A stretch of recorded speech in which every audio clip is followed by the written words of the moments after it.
capital of Australia. I'm a father of 2 kids. Growing up, I had 2 dreams. 1 to play at the Olympics, 2 to be a park ranger.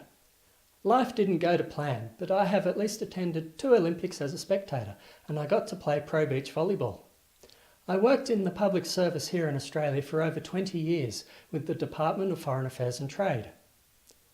I went on a posting to Beijing in 1997-98 and had a diplomatic passport, so I can lay claim to being a diplomat. I never wanted to be a public servant, but if you listen to others more than yourself, that is what happens. Being a father and having missed out a lot on attending events that my kids were part of due to the workplace not allowing me time off, I made the decision that kids came first. After making that decision, life was a lot more enjoyable as I got to see more of my children and don't miss out on presentations or sporting events. I'm also there for them more often. They only grow up once, you know. Now in making that decision, I suffered financially, but that was my fault. I was working on creating websites and didn't do the marketing side of things well enough.